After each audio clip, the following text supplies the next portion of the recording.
Buenas noches, amigos. Buenas noches de domingos. Domingo sobre, bueno, ya sabes, soy Carlos Heredero, presentador, coordinador, editor, director y un poco de todo en este programa.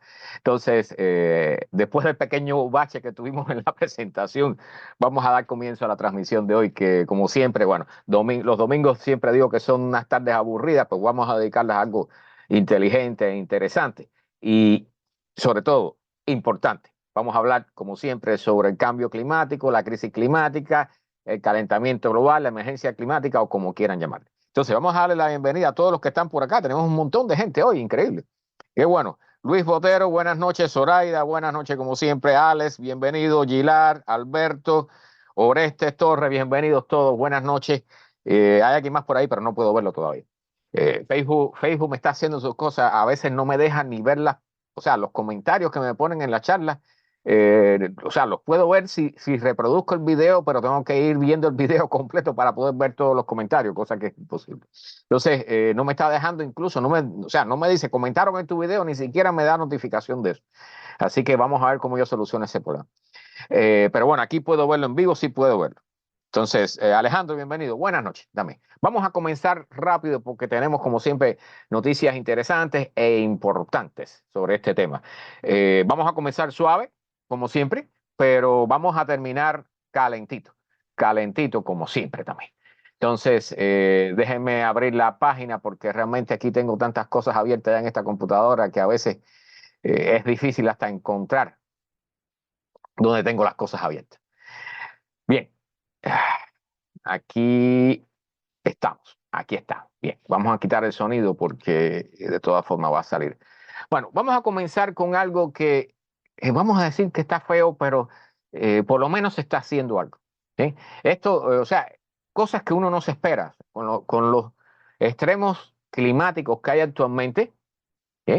Con todas las situaciones, crisis, bueno, la crisis no, emergencia climática, que es como se le llama oficialmente ya a estas alturas, a veces suceden como que estos fríos enormes que bajan el vórtice polar, ¿no? A veces ya no sé si decirlo en inglés o en español, el polar vortex, el vórtice polar. Y entonces crea temperaturas que son de congelación en muchas zonas aquí en los Estados Unidos, en Europa, en otras partes. Y aquí se da un fenómeno bueno, ni imaginarse uno, ¿no? Bueno, tortugas congeladas en el mar y en los ríos, ¿no? Entonces, es increíble, ¿no? Por supuesto, si se congelan, mueren. Entonces, estas personas, estos grupos de personas se dedican a recolectarlas y a rescatarlas y a recalentarlas, ¿no? Y tenerlas a salvo hasta que las temperaturas nuevamente suban a un punto donde pueda ser sobrevivible para ellas, ¿no? Donde puedan sobrevivir.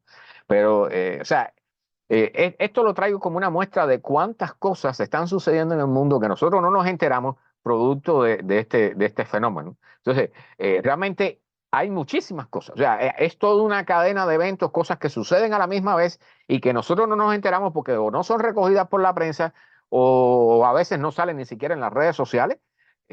O hay que estar en las redes sociales para enterarse de algo y hay que tener los contactos. O sea, hay que darle like a las cosas que realmente te pueden dar este tipo de noticias. Nelson, bienvenido, buenas noches. Pero es preocupante, o sea, estas cosas, cada vez que llega un invierno, el invierno pasado también hubo asunto de esto con las tortugas congeladas y toda esta historia, Y por supuesto, bueno, no sé si habrán visto las imágenes de los cocodrilos congelados que dejan solamente el orificio para respirar fuera del agua, pero ellos sobreviven, pero las tortugas no. Entonces, hay toda una serie de eventos que están ocurriendo a la par, todos a la misma vez, que van a requerir mucha concentración por parte nuestra, mucha actividad y por supuesto mucha solidaridad, no solo con las personas, sino con los animales también, con las especies, en este caso las especies marinas, ¿no?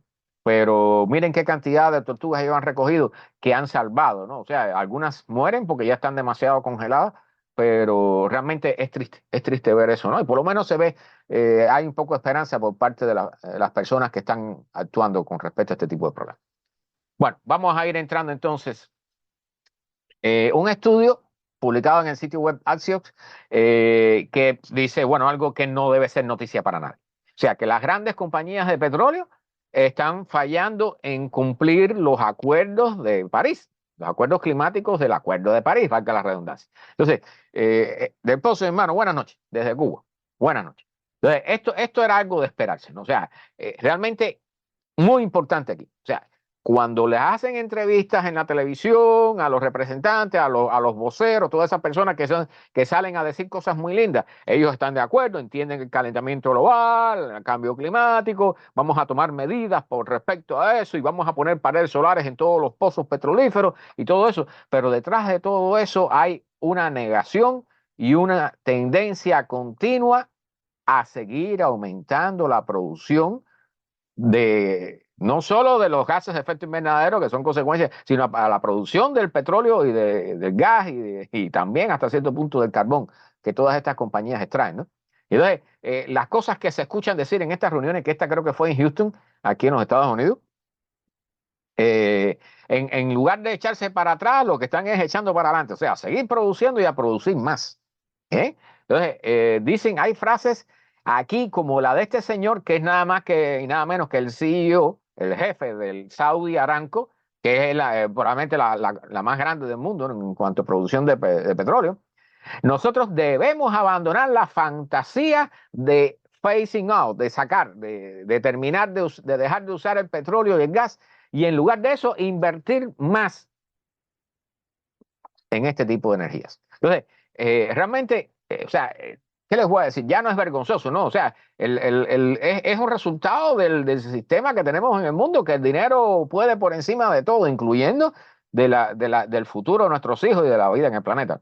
Entonces, lamentablemente, esto no va a tener arreglo. Las cosas que se dicen en estas reuniones, aquí hay montones de frases y eso, realmente da pena escuchar eso, da pena. O sea, en los momentos que estamos viendo, que aquí les traigo una noticia horrible sobre los granizos, que el otro día cayeron en Cuba. Entonces, bueno, hay una noticia aquí sumamente importante sobre los granizos, ¿ok? Entonces, las conclusiones es que todas estas compañías no van a cumplir, por supuesto, porque no les interesa, porque lo que les interesa es seguir ganando billetes y mantener el nivel de poder que tienen, particularmente sus ejecutivos, ¿no? O sea, cuando tú tienes mucho dinero y cuando todo el mundo usa el petróleo que tú produces, pues tú tienes poder sobre esas personas y tienes poder sobre los países, tienes poder sobre los gobiernos. Y eso es algo que lamentablemente está extendido en nuestra sociedad, está arraigado en la sociedad humana actualmente. ¿Bien? Y bueno, por supuesto, los científicos están advirtiendo que hay que cortar las emisiones de inmediato. ¿Ven? Y aquí vamos a explicar hoy por qué. Eri, mi hermano, buenas noches. Buenas noches, bienvenido. Eh, Déjeme decirle que yo me he enterado de personas que han tenido, o sea, algunos amigos que han tenido problemas con inundaciones y todo eso. Yo lamento mucho, o sea, realmente hay un momento en que ya es imposible huir de los fenómenos climatológicos extremos. Es imposible. O sea, particularmente si te toca en el lugar donde tú vives, donde tú trabajas, no hay nada que hacer. O sea, lo más que puedes hacer es tratar de salvarte tú, salvar a tu familia, tus mascotas, salvar tus documentos, las cosas más valiosas si te da tiempo y bueno, y ver qué espera del futuro, ¿no? ¿Qué pasa en el futuro? Ojalá que no sea, o sea, que podamos solucionar esos problemas. Ojalá que puedan solucionar los problemas. Bueno, el primer tax para las emisiones de dióxido de carbono. O sea, este es un tema sumamente importante, ¿ok? ¿Qué es lo que sucede con esto? Vamos a explicarlo para que ustedes puedan entenderlo. ¿Ok? O sea, cuando usted produce algo, vamos a suponer que cualquiera de ustedes que está escuchando es dueño de una compañía que produce botellitas de Coca-Cola. Bien, usted está produciendo botellas de Coca-Cola, vamos a decir de vidrio, no de plástico, de vidrio, que son las menos contaminantes. ¿Eh?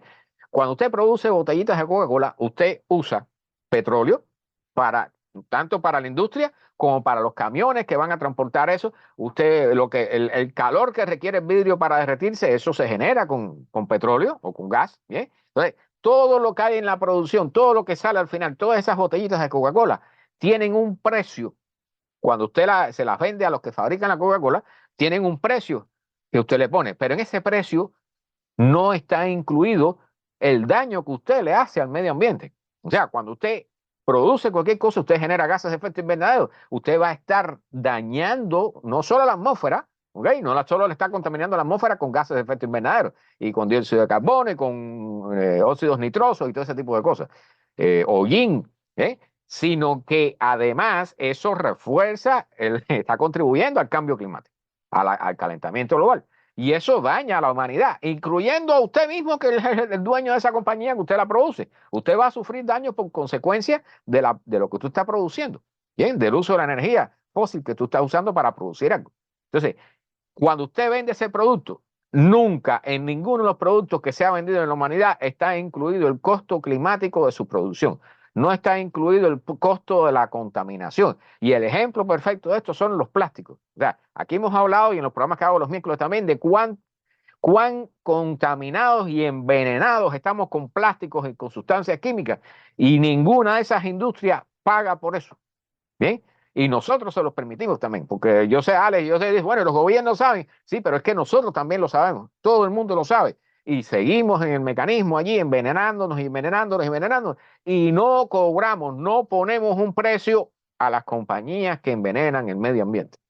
¿Okay? Entonces, ahora, esto es algo que debió haberse hecho hace muchísimo tiempo, pero ahora, bueno, parece que por primera vez se va a poner un unos taxes, unos impuestos a las emisiones de dióxido de carbono. Y en este caso, los que están trabajando en eso son la Unión Marítima Internacional, la Organización Marítima Internacional, que es la misma que obligó a los barcos a cambiar a un combustible más limpio. No sé si recuerdan que hemos hablado sobre eso, ¿eh? De que los barcos quemaban un combustible súper sucio, generaban, en el humo que salen sulfuros. Esos sulfuros, cuando se mezclan con la humedad atmosférica, se genera ácido sulfúrico. Eso genera lluvias ácidas, pero sobre todo generaba unas nubes que hasta cierto punto nos estaban refrescando, porque reflejaban la luz del sol la energía del sol hacia el espacio nuevamente. Entonces, esta misma organización ahora está hablando y están a punto, parece que están a punto de llegar a un acuerdo, bien, en 2 semanas de conversaciones, de establecer este primer tax, este primer impuesto para aquellos que contaminan, que en este caso son las embarcaciones, los grandes barcos, sobre todo lo que se llama en inglés el shipping, el comercio. ¿Eh? Entonces, esto realmente es sumamente importante. Lo que es el shipping, el comercio marino, se dice que genera el 3% de las emisiones globales de carbono de todo el planeta. El 3%. O sea, no es poco. ¿Veis? Parece poquito, pero el 3% es bastante. ¿Eh? Por supuesto, si logramos reducir las emisiones en esta parte, por lo menos no vas a reducir un 3%, pero si logras reducir un 1%, es algo. ¿Eh? O sea, recuerden que esta es una lucha en la que vamos a tener que tener muchos frentes abiertos. ¿Eh? Eso es importante.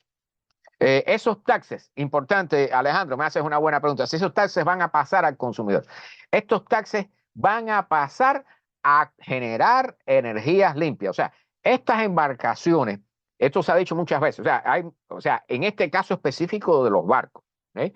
En el caso de los barcos, en el caso de los otros taxes que se van a ir poniendo tarde o temprano, si es que se llegan a poner, que ese es otro tema, pero debieran ponerse en toda la demás industria. Eso pasa a ciertas partes. O sea, hay que reconocer, hay que decir, siempre se dice en esto, por ejemplo, la contaminación que genera y la quema del petróleo y todo eso, genera tantos millones de muertes al año, tantas personas con enfermedades pulmonares, todo eso tiene que salir de allí. Pero no solo eso, tiene que salir de esos taxes también la instauración de industrias que sean más verdes, o sea, que no contaminen, de energías renovables, ¿ok? Que aquí vamos a hablar un poquito sobre los problemas que hay con eso también, ¿ok? Porque no todo es bonito y verde, rosadito, ¿no? Como dicen, color de rosa.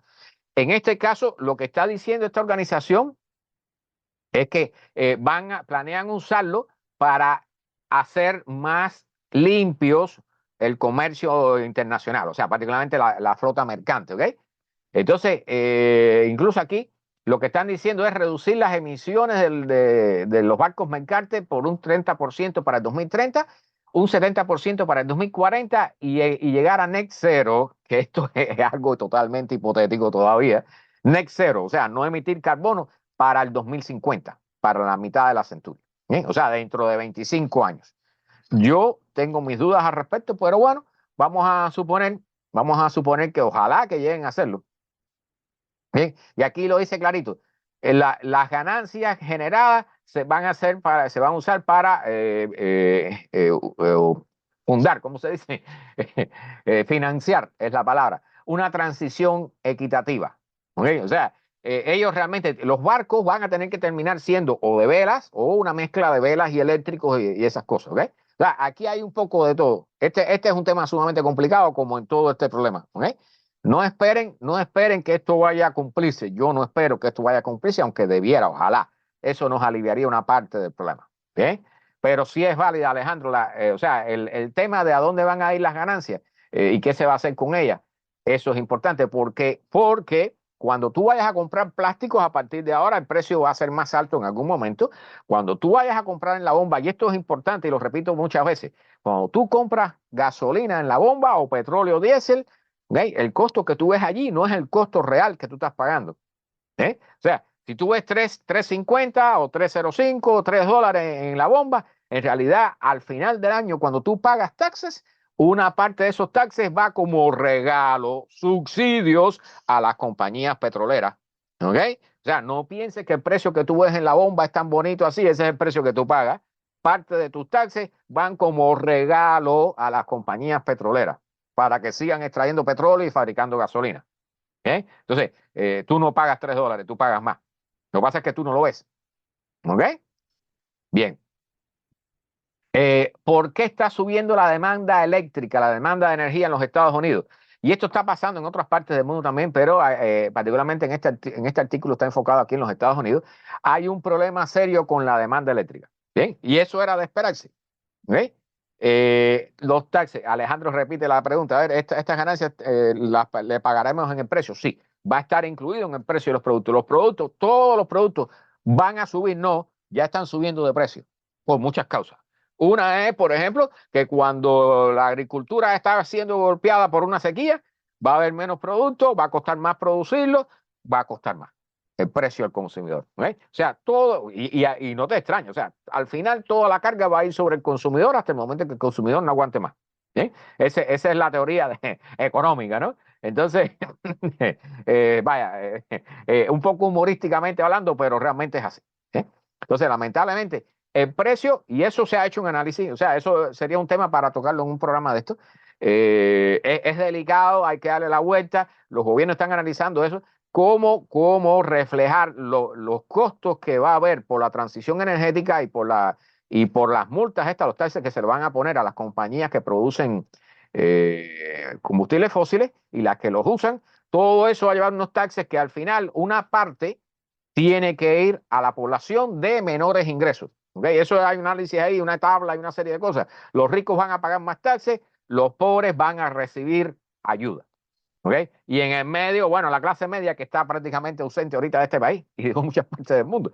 Bueno, allí hay un punto donde va a haber, como en todo el asunto de estos los taxis, un punto en el cual, a partir del cual tú empiezas a pagar y un punto hasta el cual tú vas a estar recibiendo cierta cantidad. O sea, eso es un tema complicado, pero ya se ha analizado y hay planteamientos por ahí. Bien, o sea, eso va a llegar tarde o temprano.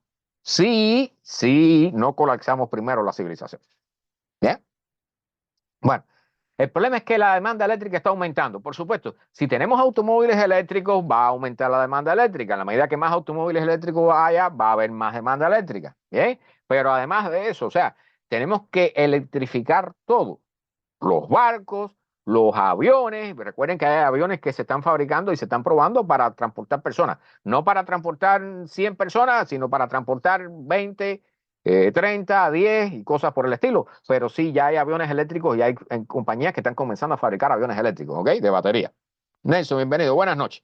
Buenas noches. Entonces, el problema está que hay un aumento radical. Fíjense que el equivalente del aumento del consumo de electricidad en los Estados Unidos va a requerir la construcción, o sea, es el equivalente a la construcción de 34 nuevas centrales nucleares.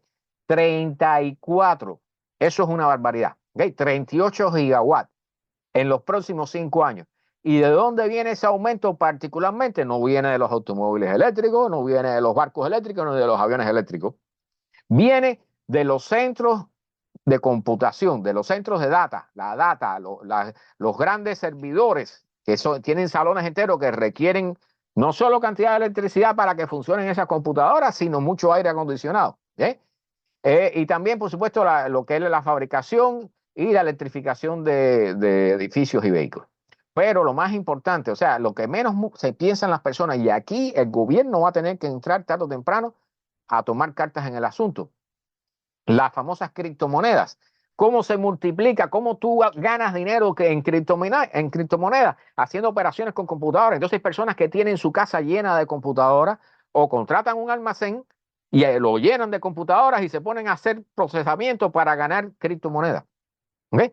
Y eso está fuera del control de los gobiernos, fuera del control de los estados, fuera del control de las compañías eléctricas, y entonces está subiendo la demanda eléctrica, entre otras cosas, por eso.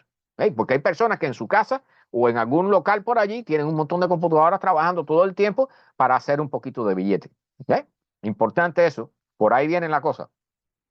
Por ejemplo, esta Georgia Power de Georgia tiene más de 2.7 millones de personas de afiliados.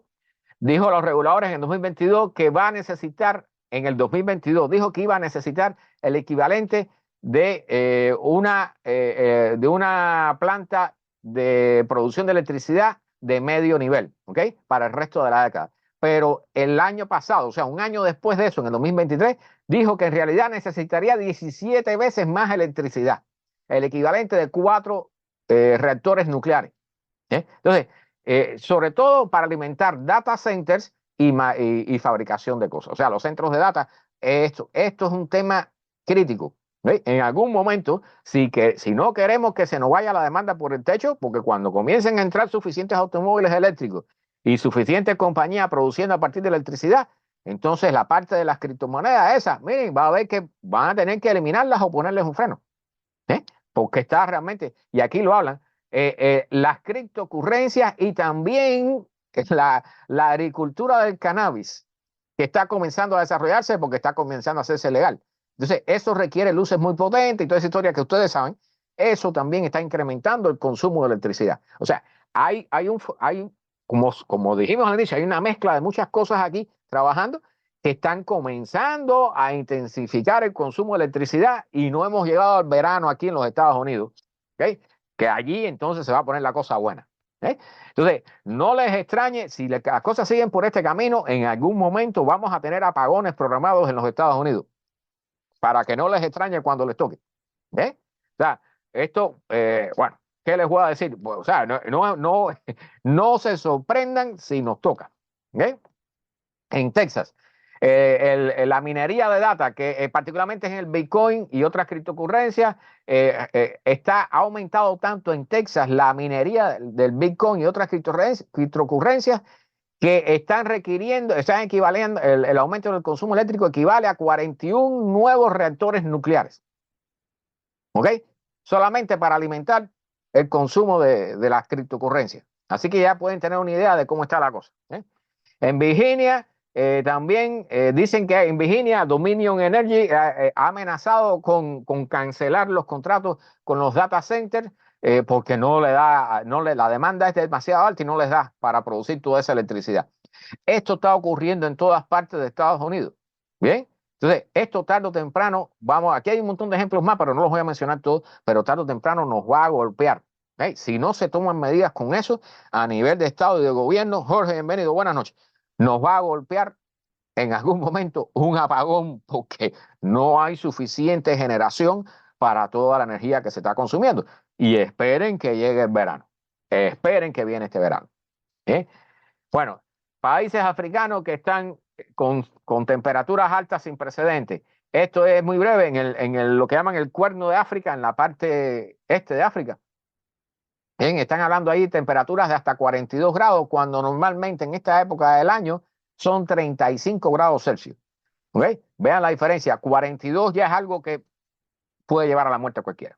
¿Ok? Si la humedad es alta, recuerden que hablamos aquí del índice de calor. Si la humedad es alta, 42 grados ya es amenaza para la vida. ¿Eh? Bueno, sembrar árboles no es una solución garantizada. ¿Por qué? Bueno, acaban de sacar la primera tabla que mezcla el efecto de absorción de carbono de los árboles que tú siembras con el albedo. ¿Qué cosa es el albedo? Es la cantidad de luz y de energía que puede reflejar la superficie terrestre hacia el espacio. ¿Okay? O sea, con la energía que nos llega del sol puede ser absorbida en la superficie terrestre o puede ser reflejada o mitad y mitad. O sea, hay variaciones. Y esas variaciones se le llama albedo, que es la capacidad que tiene la superficie terrestre de hacer rebotar esa energía de nuevo hacia el espacio. ¿Sí? Entonces, ¿qué sucede? Que cuando la superficie de la Tierra es oscura, bien, o está verde, así como los árboles, absorbe esa energía y esa energía se queda aquí. Entonces, lo que están diciendo en este nuevo estudio, han creado unas tablas, y unos mapas, porque dicen que hay zonas donde sembrar árboles, el efecto del aumento, de la reducción del albedo, o sea, de la capacidad de reflejar la energía, lo que hace es acumular energía y entonces cancela el efecto que tiene sembrar árboles. No vale la pena sembrar árboles allí. ¿Okay?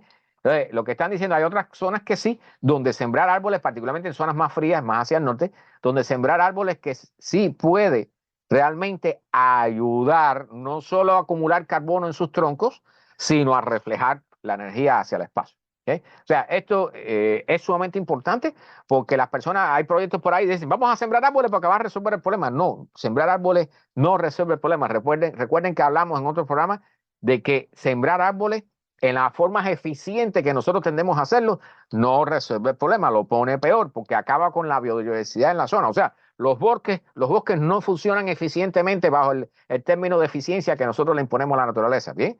Los bosques trabajan en términos diferentes. Cuando nosotros sembramos árboles a 1 metro cuadrado uno de otro, eso no funciona como un bosque. ¿Bien? Y no termina absorbiendo la cantidad de carbono que absorbe un bosque. ¿Okay? Entonces, este punto del albedo, que es la reflectividad de la superficie terrestre, es sumamente importante. Es sumamente importante. Por ejemplo, tiene que ver con el derretimiento de los hielos. ¿Okay? Un ciclo de realimentación positiva. Guillermo, bienvenido, buenas noches. Lo que está sucediendo, por ejemplo, en el Ártico, cuando se derrite el hielo es claro, refleja muy bien la luz y la energía del sol hacia el espacio. ¿Bien? Pero cuando se derrite el hielo en el Ártico, ¿qué pasa? Que queda la superficie del agua, que es un océano profundo, que es oscuro. Todo eso absorbe muy bien la radiación del sol. Entonces, eso genera calentamiento en el agua que a su vez derrite más hielo. ¿Ok? Eso es un ciclo de realimentación positiva que está ocurriendo. Y ese es el problema que tiene que ver con el llamado albedo, que es una medida que usan los astrónomos para tener incluso idea de qué tamaño tienen los asteroides y otras cosas en el espacio. Bueno, eh, dicen aquí, esto es una noticia que se supone que es buena. Hemos encontrado la solución, escuchen este título, hemos encontrado la solución para vender combustible para todo el futuro del planeta, para el planeta entero. Esto es una noticia impresionante. Hemos encontrado la solución al problema del calentamiento global. No vamos a vender más petróleo, ni más gas, ni más carbón. Vamos a vender este combustible. ¿Cuál es este combustible? Están hablando de construir una tubería a través del océano Atlántico. Escuchen eso. O sea, en el fondo del océano, aquí incluso viene un dibujito esto de lo más bonito y todo. Esta imagen de lo más bonita. ¿Okay? Hidrógeno blanco. ¿Qué cosa es hidrógeno blanco? El hidrógeno no tiene color, ¿ok? Cuando se quema es un color amarillo, pero existen el hidrógeno verde, el hidrógeno azul y ahora aparece el hidrógeno blanco. Bueno, el hidrógeno, dicho sea de paso aquí, el hidrógeno no es considerado una fuente de energía, sino un transmisor de energía, un portador de energía. Pero lo importante con esto, ¿qué es? Que el hidrógeno, cuando se combina, tú lo quemas y se combina con el oxígeno, lo que genera es vapor de agua. No genera gases, bueno, no genera dióxido de carbono. ¿Ok? El vapor de agua es un gas de efecto invernadero importante, eso no lo olviden, bien, pero bueno, si dejamos de producir CO2, vamos a resolver una parte del problema. La cosa es que el hidrógeno, para obtenerlo, hasta ahora teníamos dos formas. Una era usando electricidad, dividiendo el agua en hidrógeno y oxígeno, que son sus componentes fundamentales, o, o dividiendo o extrayéndolo de petróleo, de componentes de petróleo. De ambas formas, recuerden que la electricidad hasta ahora, la mayor parte de la electricidad se produce con energía fósil. O sea, si tú vas a producir el hidrógeno dividiendo el agua con electricidad, si procede la electricidad de paneles solares, ese es el famoso hidrógeno verde. Pero si la electricidad procede de fuentes combustibles fósiles, ese es un hidrógeno azul. ¿Bien? Ahora, ¿cuál es el hidrógeno blanco? Bueno, no es otra cosa que haciendo, Edgar, bienvenido, buenas noches desde Perú, bienvenido. Han encontrado, buscando gas, depósitos de gas en Europa, un par de científicos muy brillantes, ellos evidentemente descubrieron, con una tecnología muy alta, por supuesto, descubrieron depósitos de hidrógeno en el subsuelo a grandes profundidades. O sea, ¿qué es lo que nos dice esto? Que pudiéramos, usando la misma tecnología de perforación del petróleo, pudiéramos, o similar, porque esto es un gas, ¿bien? Pero pudiéramos extraer este hidrógeno que no hay que producirlo, ya la naturaleza lo produjo por sí. Entonces, este se le llama hidrógeno blanco. Parece ser que las cantidades que han encontrado son tan grandes, y de hecho están encontrando en otras partes del mundo, que dicen, están hablando incluso de construir una tubería para enviar el hidrógeno desde Europa hacia Estados Unidos y Norteamérica. ¿Eh? O sea, este es un tema, vamos a decirle, tiene su complicación. El hidrógeno, como es un gas extremadamente ligero, tiene sus problemas. Escapa fácilmente por cualquier huequito. ¿Bien? Pero además, el acero que se usa para los contenedores, por supuesto, por ejemplo, si vas a tener un automóvil de hidrógeno, tú necesitas un contenedor de acero que soporte una presión, si mal no recuerdo, de 500 atmósferas, una barbaridad, 500, 700 atmósferas. ¿Okay? Entonces, ese acero, bajo la influencia de esa tan alta presión y del hidrógeno, de la capacidad que tiene de entrar por los huequitos, pues cada 5 años hay que cambiar esos tanques porque comienzan a hacerse proclives a tener fallas. ¿Sí? Entonces, y las tuberías, por supuesto, también va a suceder. Entonces, este es un tema que tiene un título muy bonito. Hemos resuelto, hemos encontrado la solución. Pero, señores, el tema del hidrógeno es difícil. ¿Okay? Es una opción para el futuro, pero hay muy pocos autos de hidrógeno, hay muy pocas gasolineras que sirven hidrógeno al automóvil. Y no recuerden que hace mucho, porque el hidrógeno es sumamente volátil y combustible. ¿Sí? No hace, creo que fue el año pasado, inicios del año pasado o el antes pasado, que en Europa una gasolinera que además ofertaba hidrógeno explotó. Así de sencillo, porque el hidrógeno no perdona. Bien, el hidrógeno tú le acercas a una llama, es peor. Papo, bienvenidos de Puerto Rico, bienvenido, buenas noches. El hidrógeno es sumamente combustible, muy fácil de entender, mucho más fácil que la gasolina, ¿ok? Y como es el líquido pasando a estado gaseoso, eso está mezclado de forma muy eficiente con el oxígeno. ¿Okay? Entonces, este hidrógeno blanco sí es una opción muy interesante para el futuro, ojalá que la desarrollemos, ¿okay? Pero tiene sus problemas, ¿ok? No canten victoria con este descubrimiento. Bueno, esta es una noticia muy breve. Nueva modelación un nuevo modelo muestra que la intensidad del CO2, de la cantidad de CO2 que se absorbe por la superficie terrestre es mayor en las zonas costeras que en el océano abierto. ¿Okay? Este es un tema importante. Ahí están los manglares, por ejemplo, en las costas. Todo este tipo de ecosistema acá en las costas parece que es muy bueno absorbiendo CO2 mucho mejor que el propio océano en las partes abiertas del océano, en las partes profundas. Entonces, este estudio pudiera tener cierto efecto en los modelos para los cambios climáticos en el futuro. Pudiera ser importante y pudiera ayudarnos también a prevenir ciertas cosas. Bien, Microsoft firma un acuerdo con esta compañía que se llama Next 150, Próxima 150 en español. ¿ok? Firmó un acuerdo con esta compañía para que les quiten de arriba 95.000 toneladas de carbono, de emisiones de carbono. Recuerden que todas las compañías, o sea, comenzamos hablando del aumento del consumo eléctrico. ¿Por qué? Por los data centers, los centros de computación, ya sean para criptocurrencia o para servidores, para inteligencia artificial o lo que sea. ¿Sí? Entonces, Microsoft y toda esta compañía, Amazon, toda esta gente tienen servidores en grandes cantidades y eso consume muchísima electricidad que equivale a la generación de muchísimo dióxido de carbono en la atmósfera. Entonces, una de las vías que tienen estas compañías para hacerse net zero, ¿okay? Que no generen dióxido de carbono, es pagarle a otras compañías que se dedican a absorber dióxido de carbono en la atmósfera. ¿Bien? Entonces, estos son formas de comercio con el carbono que se usan ya hace un tiempo y ahora van a usarse muchísimo más. Okay. Particularmente esto es carbono biológico, carbón biológico. Y es el mismo proceso que se usaba, que se usa por los indígenas y por las personas pobres o por los que fabrican carbón para cocinar en las casas. Es el mismo proceso, o sea, madera, biomasa, que se quema en ausencia de oxígeno. Bien, y luego ese carbón se absorbe el carbono a la atmósfera, luego ese carbón se inyecta en la tierra, se entierra o se usa para producir eh, fertilizantes o algún tipo de... También se habla de fabricar productos, ¿no? Con ese carbón. ¿Okay?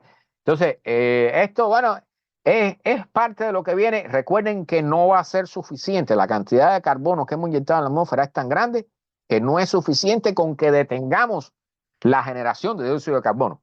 ¿Okay? Si nosotros hoy dejáramos de usar, todo el mundo, el planeta entero, dejara de usar petróleo, gas y carbón, bien, no sería suficiente para resolver el problema del calentamiento global. Habría que extraer dióxido de carbono en la atmósfera también.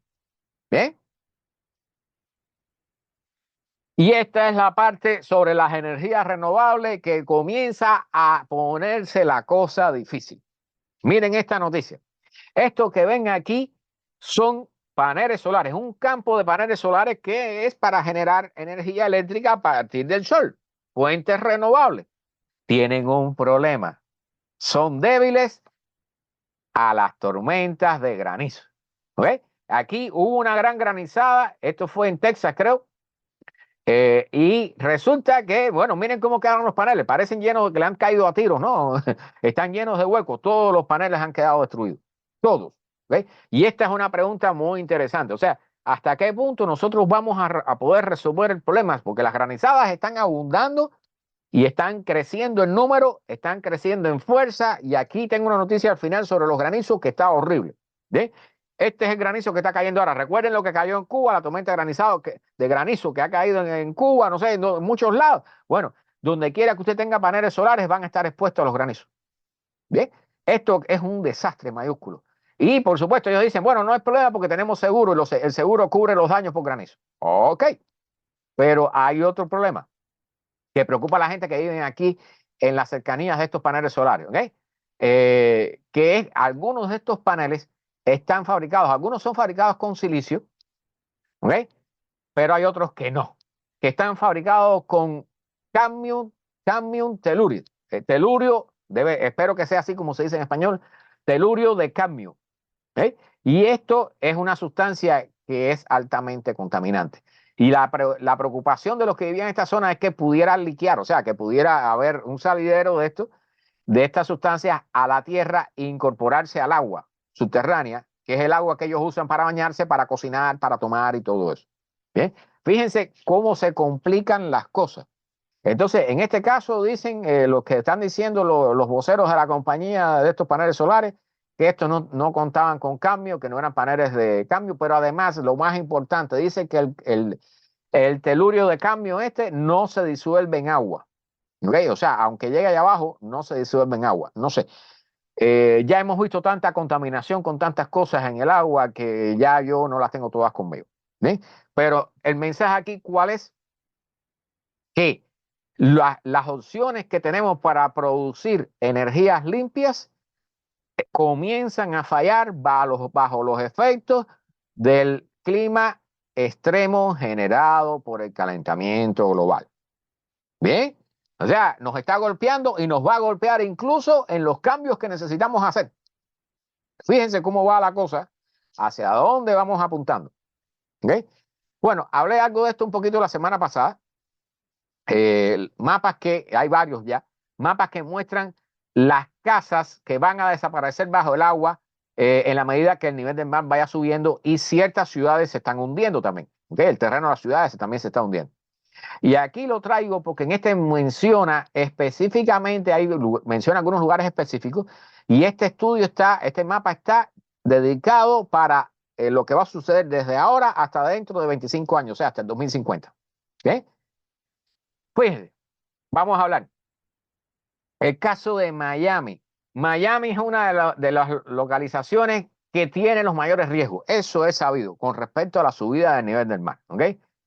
Y los investigadores dicen que aquí en Miami, bien, se estima una pérdida de alrededor de 80,000 casas para el 2050. O sea, no van a perderse todas en el 2050. Eso es una pérdida desde ahora hacia el 2050 progresiva. Bien, va a ser un costo estimado de 31 billones de dólares, 31,000 millones de dólares. ¿Ok? Y va a afectar a 122,000 residentes aquí en Miami, solamente en Miami. ¿Ok? El estudio encuentra que más de 500,000 personas van a ser afectadas en 32 ciudades grandes aquí en los Estados Unidos y los costos pudieran ser superiores a 109,000 millones de dólares para el 2050. ¿Ok? Piénsenlo, porque yo sé que la gente dice, bueno, yo estoy aquí, yo no tengo problema aquí, cuando suba el nivel del mar ya será para el 2200 y ya yo no voy a estar vivo. No, ¿ok? O sea, vamos a comenzar a tener afectaciones. Recuerden que aquí la subida del mar no solo afecta por la facilidad de las inundaciones, ¿ok? O de que cuando llueva más, como el nivel del agua subterránea está más alta, entonces el agua no se evacúa tan fácilmente, así que las inundaciones son peores y duran más en evacuarse. ¿Eh? Pero además, recuerden que si el nivel del mar llega a cierta altura y comienza a entrar tierra adentro por debajo, a nivel del agua subterránea, comienza a contaminar el manto acuífero, bien, el agua subterránea que tenemos para extraerla para todo lo que necesitamos. Hay que irse porque el agua salobre no sirve para agricultura, no sirve para la industria y no sirve para tomárnosla nosotros ni para, ni para bañarnos siquiera. Bien, y eso lo saben los que han vivido en esas condiciones. Así que esta es una amenaza real y aquí lo menciono específicamente para Miami, pero esto es para todo el planeta. Aquí traigo otra noticia después sobre este tema. Bien, bueno, el vórtice polar ha estado con zonas girando en dirección contraria desde el inicio de marzo. Bien, lleva un mes ya con zonas girando en dirección contraria. Esto es algo que puede ocurrir normalmente cuando se debilita el vórtice polar. ¿Qué cosa es el vórtice polar? Y aquí traigo una imagen para aquellos que, a pesar de todas las propagandas que tiene el sitio, que no pueden entender bien lo que es el vórtice polar. Lo repito nuevamente. El vórtice polar es una masa de aire en la estratosfera bien alta. Recuerden que la capa de aire más cercana a nosotros, aquí donde nosotros vivimos, es la troposfera. ¿Bien? Encima está la estratosfera. Entonces hay una masa de aire sumamente fría a menos 80 grados Fahrenheit. Eso es una variedad, o Celsius, no recuerdo ahora exactamente. Esa corriente que circula de esa masa de aire que gira sobre el polo, ¿bien? Cuando las temperaturas no eran tan altas en el planeta, eso se mantenía en una forma relativamente estable allí y estaba protegido, vamos a decirlo así, que era una cerca, tenía una cerca alrededor que era la corriente en chorro. ¿Bien? Como ahora las masas de aire calientes empujan y tratan de llegar lo más arriba posible hacia el polo, pues entonces la corriente en chorro se debilita, comienza a hacer onduladas, en lugar de algo circular, comienza a tener ondulaciones, ¿bien? Y entonces el vórtice polar, esa cosa de vientos que da vueltas ahí en el polo, sumamente frío, se desestabiliza, algunas de sus zonas se comienzan a girar en sentido contrario, y por eso tenemos los problemas que tenemos con los inviernos, por ejemplo, que nos bajan temperaturas tan frías. Eso que nos baja es restos de los vórtices polares que se desestabilizan y llegan hasta zonas, latitudes más bajas. ¿Ok? Entonces, esta este hecho que está ocurriendo, que llevamos prácticamente un mes con movimientos en dirección contraria a la que debiera tener el vórtice polar, es una mala noticia, es un mal síntoma también. ¿Ok? Eso quiere decir que en el futuro se va a continuar desestabilizando. El vórtice polar existe en el invierno, ¿ok? Es un fenómeno propio de los inviernos, particularmente acá en el hemisferio norte, ¿ok? También ocurre en el sur, pero allá abajo no hay gente viviendo en la Antártida prácticamente, ¿no? Que se quejen al respecto. Bien, una potente emisión de gases de efecto invernadero sumamente potentes, y repito la palabra no por gusto, ha sido detectada en algo, en una zona donde no pensábamos que habían tal cantidad de emisiones. ¿Dónde? En los basureros que tenemos, nuestros basureros. O sea, recuerden que siempre les digo, cuando aquí en la Florida, las únicas lomas que hay en el sur de la Florida, ¿qué cosas son? Los basureros, montañas de basura. ¿Eh? Bueno, eso se arregla muy bonito, termina creciendo césped ahí y cualquiera piensa que eso es inofensivo, ¿no? Allí hay todo tipo de sustancias químicas, baterías, comida, plástico, hay de todo allí, de todo. ¿Eh? Y entonces ahora por primera vez grupos de científicos se han dedicado a volar en aviones con sensores para detectar metano, emisiones de metano. El metano es un gas mucho más potente que el dióxido de carbono con respecto a lo que se llama el efecto invernadero, ¿ok?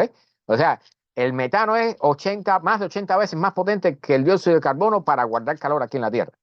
Y hemos descubierto ahora que las emisiones en los basureros, las emisiones de metano en los basureros son extremadamente potentes, ¿ok? Y esto es algo que no, o sea, no teníamos en cuenta en los modelos, pero que además no vamos a poder controlar porque aunque nosotros dejáramos de usar combustibles fósiles, petróleo, gas, carbón, vamos a seguir produciendo basura. Por lo tanto, se va a seguir produciendo metano en los basureros. ¿Okay? Esta es una fuente de calentamiento de gases de efecto invernadero que no vamos a poder evitar. ¿Okay? Entonces, aquí, particularmente en los Estados Unidos, dicen que hay más de 200 basureros que fueron chequeados a través de 18 estados de los Estados Unidos entre el 2018 y el 2022, y en todos ellos se detectaron, en la gran mayoría de ellos se detectaron grandes emisiones de metano, muy superiores a las que se habían reportado anteriormente. ¿Ve? Esto es extremadamente preocupante, porque esta es una forma de gas de efecto invernadero que no vamos a poder evitar emitir. Bien, y esto es parte de todo lo que está sucediendo. Recuerden que siempre les digo, hay muchas cosas sucediendo a la misma vez. ¿Ok? Dice Alberto Quiñones, aquí en el Doral y Medley se siente el olor a metano. Antes tenían un quemador, en Hialeah Garden se sentía. Bueno, sí, o sea, a veces se ponen quemadores, a veces no. Pero eso sale. Miren esta imagen aquí, ahí lo dice todo. Eso sale. Y eso, el metano dura entre 10 y 15 años en la atmósfera. Y durante todo ese tiempo está almacenando calor aquí en la atmósfera. ¿Eh? Esto es un ciclo, o sea, el ciclo del metano, el problema del metano es un problema grave, porque hay cosas que no estamos incluyendo en los modelos que nos dicen que estamos mal. Estamos peor. Hay cosas que no están incluidas en los modelos, como toda la cantidad de metano que está saliendo de la tundra en Siberia, del permafrost en Siberia, en Canadá, en Alaska, que se está derritiendo, todo ese suelo que se está derritiendo, eso está liberando también dióxido de carbono y metano. ¿Ok? Y muchas de esas cosas no se han incluido en los modelos. ¿Ok? Esta es una historia para despejar un poco. Un científico ucraniano que dice que hace 3 años que no para en su casa. El hombre participa en expediciones. Hay un barco de Ucrania que lleva personas hacia la Antártida, a científicos hacia la Antártida y provisiones hacia una base ucraniana de investigación en la Antártida. ¿Okay? Que dicho sea de paso, esa base era a ver dónde está el dato, porque está sumamente curioso. Y esto es para despejar un poco de todas estas variedades que estamos ocurriendo. ¿Okay? La historia, yo la tenía anotada por aquí. Pero la cosa es que esta era una base británica, ¿ok? Aquí está. Bien, entonces cuando los británicos decidieron dejarla, se la vendieron, buscaron a ver quién quería comprarla y se la vendieron a los ucranianos por $1, por una libra esterlina, ¿sí? En el año 1996. Y entonces los ucranianos desde entonces tienen instalada su base ahí y han continuado haciendo las mediciones climatológicas. La cosa es que este científico, cuando no está en la Antártida, ¿saben dónde está? en el frente de batalla en Ucrania. ¿Ok? O sea, el hombre es científico una parte del tiempo y la otra parte está fajándose con los rusos en el frente de batalla. Dice que lleva 3 años sin ir a su casa. Va 2 días y ve a sus hijos y se vuelve ahí. Entonces, nada, mire, aplausos para ese señor. Aplausos para ese señor. Definitivamente, traje el caso porque realmente el hombre dice que tiene 2 batallas fundamentales. Una es la batalla por su país, por su tierra, y la otra luchando contra el cambio climático. ¿Bien? Aquel que quiera, recuerden que aquel que quiera leer todos estos artículos, yo después les puedo mandar los enlaces si me los piden. Bien, el, el, el peligro latente, la amenaza latente que proviene de la Antártida. Aquí, este es un tema que a mí siempre me ha preocupado y comienza a preocupar. Hay un artículo por ahí que decía un científico, dice, si las personas supieran lo que yo sé, estarían tan preocupados como yo lo estoy. Bien, esas son palabras de un científico. Y entonces aquí, muy brevemente, porque no puedo leer el artículo completo, pero sí, están hablando de que los cambios que están ocurriendo en la Antártida se están acelerando, pero no son similares a lo que está ocurriendo en Alaska, por supuesto. ¿Ok? En Alaska hay permafrost derritiéndose, en la Antártida se está derritiendo el hielo. Entonces, particularmente, durante mucho tiempo, grupos de científicos pensaron que la Antártida era relativamente estable, al menos en corto y mediano término. ¿Eh? Pero ahora están viendo que se está derritiendo aceleradamente. Y aquí traigo un artículo que habla sobre este tema. Vamos a tocar eso.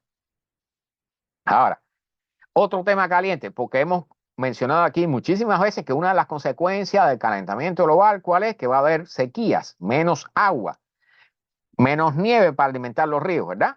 Menos glaciares para alimentar los ríos y los lagos. Bueno, más de la mitad del agua del río Colorado se usa para la agricultura. Bien, y entonces aquí, esto, señoras y señores, recuerden que hemos dicho siempre que aquí vienen las guerras por el agua, ¿no? En todo el mundo vienen guerras por el agua, eso es parte del futuro. Y aquí, en este artículo, se analiza el caso en los acuerdos que hay para repartir el agua del río Colorado entre los estados de Estados Unidos y México, porque México recibe una parte de esta agua también. Bien, esos acuerdos provienen en su mayoría de los años 1920. Son antiquísimos. ¿Bien? Entonces, no reflejan la situación actual. En aquel momento había agua o botones. Ahora no. Ahora hay sequía. ¿Bien? Y a veces hay cosas que llaman ríos atmosféricos que entonces generan inundaciones. Bien, entonces dicen que prácticamente al final del río no está llegando casi agua porque está siendo casi toda consumida, ya sea por Estados Unidos o por México. ¿Bien? Particularmente Arizona, Nevada y California. Entonces aquí dicen que los acuerdos legales respecto al agua del río Colorado van a expirar en el 2026. O sea, hay negociaciones que están bien calientes ya en camino para decidir qué estado va a coger qué cantidad de agua, cuánta agua se le va a dar a las ciudades, cuánta a los agricultores, cuánto a la industria. Y para decirlo sin pena ninguna, los primeros que están sufriendo recortes, ¿quiénes son? Los agricultores. ¿Okay? Yo siempre menciono las ciudades con el césped verde estúpido que tenemos aquí en todos lados. La mitad del agua de muchas ciudades se dedica a regar césped inútil, nada más que para que se vea bonito, ¿okay? O para los campos de golf y cosas por el estilo. Entonces, hay problemas con el agua y no se deja de regar el césped. Bien. Dicen aquí que la agricultura, la irrigación para agricultura fue responsable por el 70% del consumo directo de agua del río Colorado. ¿Okay? El río Colorado es un caso interesante que hay que mantener en observación. Recuerden que del río Colorado toma el agua, por ejemplo, la ciudad ¿de dónde? De Las Vegas, Los Ángeles. ¿Okay? Las Vegas es una ciudad que va a dejar de existir en cualquier momento. Yo he mencionado otras veces aquí ya, la toma de agua de Las Vegas, del lago Mead, si mal no recuerdo, era donde ella estaba, han tenido que hacer 3 tomas cada vez más profundas porque el nivel del agua del lago está bajando. O sea, tarde o temprano Las Vegas se va a quedar sin agua. Y por supuesto también los agricultores y Los Ángeles y todo esto va a ser una historia. Eso está en proceso de desertificación, toda la zona suroeste de los Estados Unidos. Dicen que el río Colorado tiene actualmente 19% menos del volumen de agua que tenía comparado con el año 2000, ¿ok? No con 1800, con 1900. Con respecto al año 2000, 23 años después, tiene 19% menos del volumen de agua. Y se espera que caiga a un 30% para el 2050, si continúan subiendo las temperaturas. ¿Okay? El lago Mead, que ya les mencioné, y el lago Powell, que son los reservorios de agua más grandes que tiene el país, ¿okay? Que alimentan a 40 millones de personas aquí en los Estados Unidos y México, han caído entre 160 y 180 pies en las últimas 2 décadas, el nivel del agua. ¿Sí? Entonces, esto, dicho sea de paso, el río Colorado tiene 1.500 millas de largo. ¿Sí? Se alimenta de lo que eran las nieves perpetuas en las montañas del oeste de los Estados Unidos y esas nieves se están derritiendo. Entonces, el río, la cantidad de agua en el río, por supuesto, se reduce. Renata, bienvenida desde Kendall. Bueno, ya estás aquí, bienvenida. Buenas noches. El Departamento de Energía, y esto lo voy a tocar brevemente porque hay algunas noticias muy importantes para el final. El Departamento de Energía dedica 750 millones de dólares para un proyecto monumental. ¿Okay? Y aquí lo que están hablando es otra vez del hidrógeno. Para tratar de generar hidrógeno, o sea, de dividir el agua en oxígeno e hidrógeno usando electricidad, pero el problema es que hay que buscar la forma de hacer eso más eficiente para usar la menor cantidad posible de electricidad y por supuesto electricidad que provenga de dónde, de fuentes renovables, paneles solares, generadores eólicos, hidroeléctricas y esas cosas. ¿Okay? Eso le llama la tecnología electrolyzer, ¿okay? Que es precisamente para dividir el agua en el hidrógeno y oxígeno. ¿Okay? Bueno, 750 millones para eso. Vamos a ver, ojalá que puedan desarrollarlo. Todo eso nos pudiera ayudar un poquito. ¿Eh? Por supuesto, si no se roban el dinero las compañías y eso. Bueno, noticias sobre el plástico. Se propuso una prohibición para cierta compañía de seguir produciendo plástico, contenedores de plástico, contenedores de comida que se usan para alimentar, para las comidas rápidas y todo esto, los restaurantes y todo eso. Esos contenedores plásticos contienen los llamados PFAS, PFAS, no sé cómo le dirán en español. ¿Sí? Y entonces se sugirió una prohibición para esta compañía y la compañía apeló a una corte federal del quinto distrito, dicen aquí, y la corte, nada, levantó la prohibición. Así que la compañía puede seguir produciendo estas cosas que contaminan y envenenan a las personas. ¿Ok? Sin problema ninguno.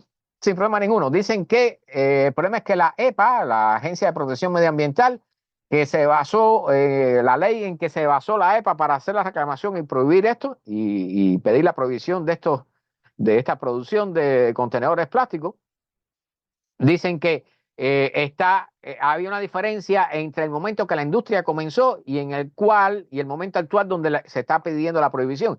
Por lo tanto, la legalidad no funciona allí, la ley no funciona para esa compañía porque comenzó antes de que se actualizara la ley. Entonces, esto es una discusión totalmente basada en problemas legales, pero continúa envenenando personas. Bien, y entonces lo dicen explícitamente los jueces de la Corte del Quinto Distrito, dicen que ellos no niegan que los contenedores sean un peligro para la salud, pero que dicen que la EPA no puede regular bajo los estatutos que ellos usaron para tratar de regular estos contenedores. O sea, al final, o sea, hay un problema legal, pero la realidad es que seguimos envenenándonos con plástico y no pasa nada. No pasa nada. Como decía Alex, ¿no? El gobierno lo sabía, no lo sabe el gobierno, lo saben las cortes, lo sabe todo el mundo y seguimos envenenándonos. Bien, este es un tema bonito. Para aquellos que quieran leerlo, está más bonita la historia. Un lago que regresó, que había desaparecido hace 130 años, pero no había desaparecido por causas naturales. ¿Okay? O sea, fue un lago que hicieron desaparecer. Aquí ven una carretera que pasaba por la zona donde ya no existía el lago. Y el lago, producto de estos ríos atmosféricos, estas lluvias enormes que han caído en California y toda esta zona oeste de los Estados Unidos, pues el lago resurgió, se volvió a inundar. Y no se han tenido que cerrar las carreteras, no solo eso, fábricas, casas, todo eso ha tenido que irse de ahí, desaparecer. Son pérdidas económicas grandes, significativas. ¿Bien?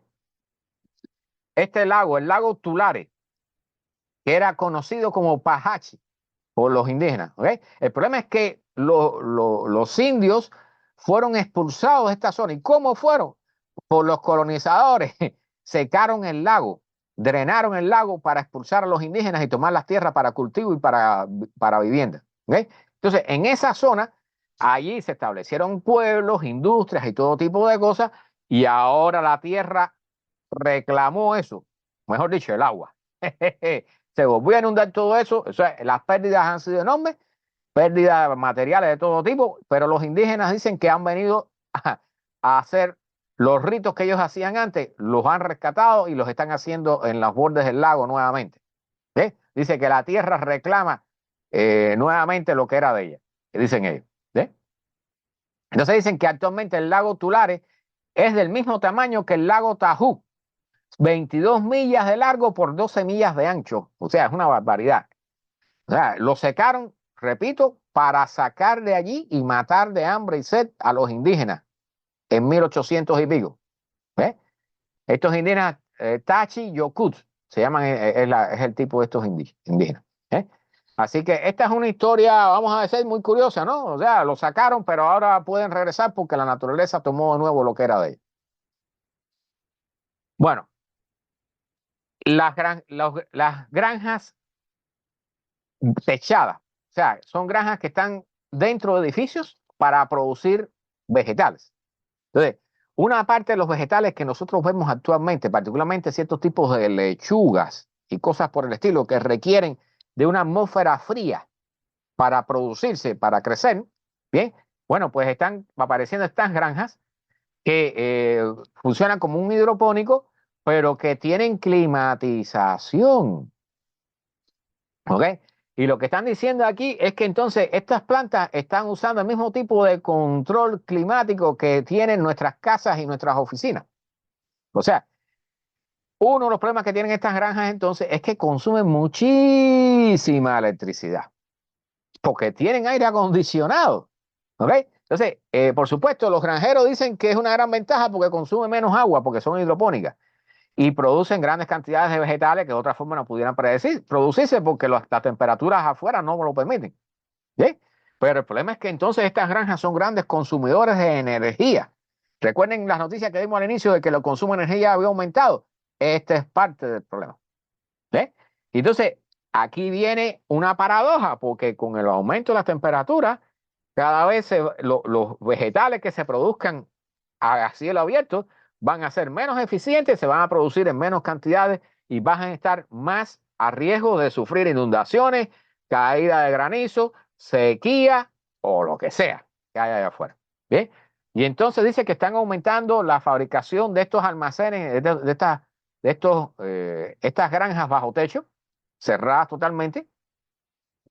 Y lamentablemente, bueno, no sé, le llaman granjas verticales, ¿no? Pero una de las cosas es que consumen tanta energía como los data centers que mencionamos al inicio. Así que este es parte del problema. Así que aquí viene una competencia por la energía entre los que crean criptocurrencias, nuestras casas, la compañía, los centros de trabajo, los data centers y las granjas verticales. Miren cómo las cosas se van, no sé, aquí hay un cuello de botella, no sé si se han dado cuenta que hay un cuello de botella. ¿Eh? Qué interesante. Bueno, esto eriza los pelos. Y aquí vamos entrando en materia. Una fuerza misteriosa mueve el ice shelf, la capa de hielo conocida como Ross, de la zona de Ross, en la Antártida. ¿Okay? Y esto es un movimiento que han detectado los científicos que se produce. Imagínense que esto es una capa de hielo que tiene el tamaño, a ver dónde tengo el dato por aquí, porque marqué tantas cosas. Está súper interesante el artículo. ¿Eh? Pero tiene el tamaño, creo que de Francia, si mal no recuerdo. ¿Okay? O sea, es una capa de hielo enorme, enorme. Y la cosa es que, por aquí había un mapa también, a ver si lo encuentro, o no hay.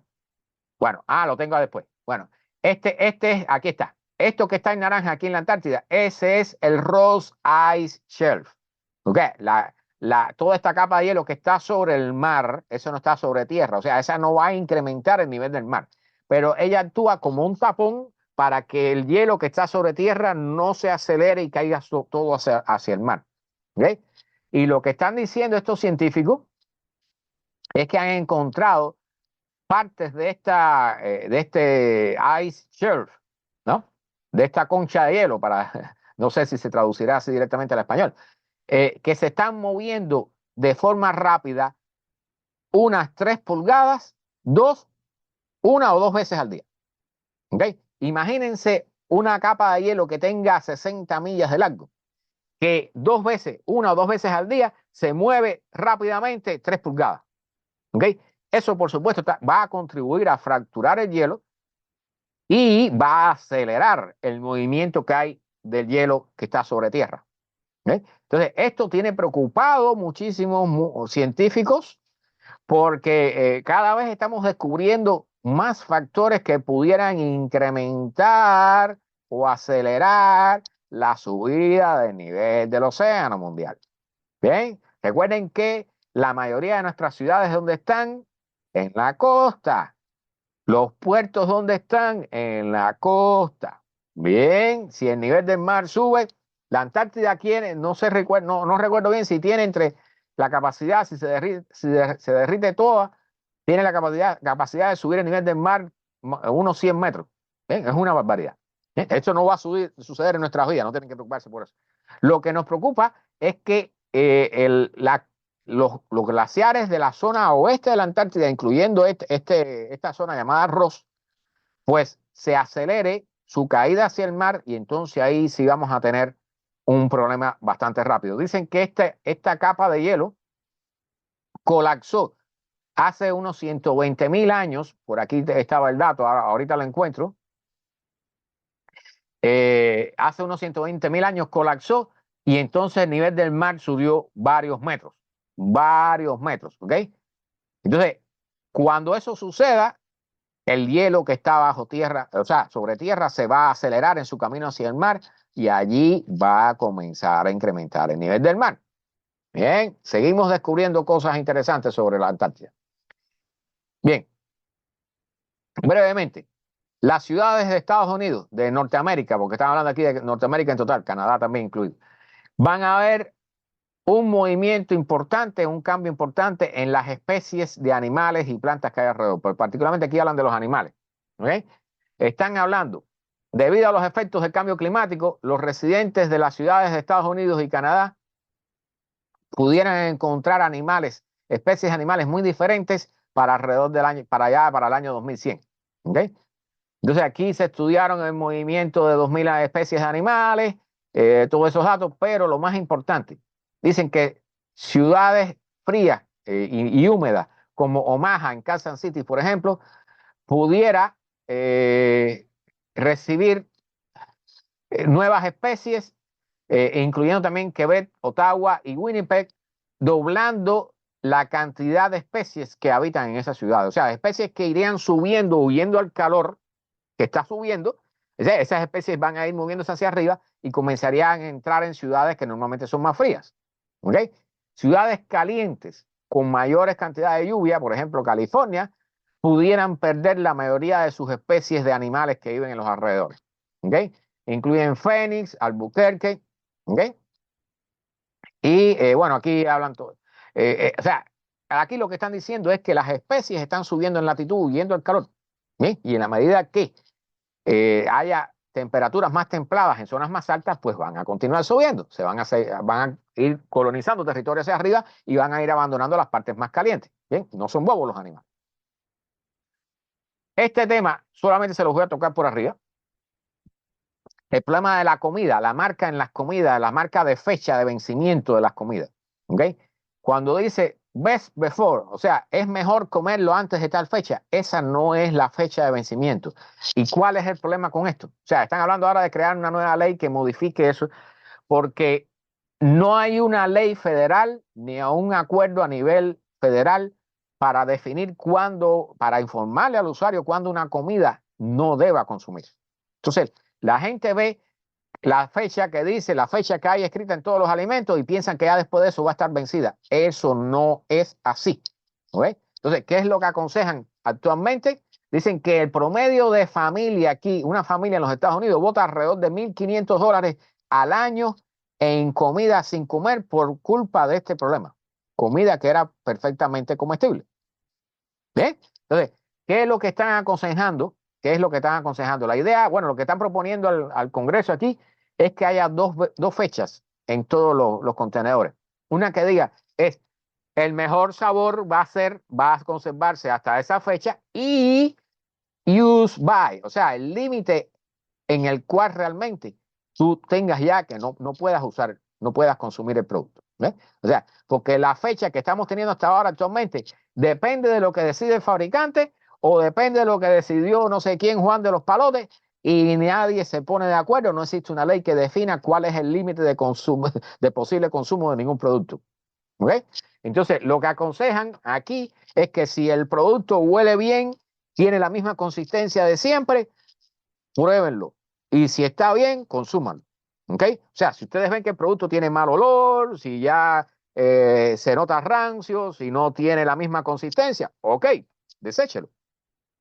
¿Ok? Y yo se los digo, yo he probado con los jugos naranja que venden en estas jarras selladas, mientras está en el frío, incluso, o sea, varios meses después todavía se puede consumir sin problema ninguno. No se echa a perder.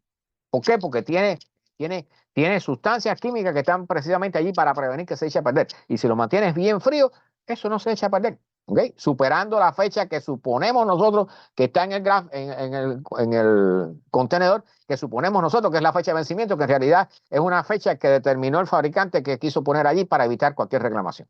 ¿Okay? Bueno, estamos bastante adelantados. Qué bueno.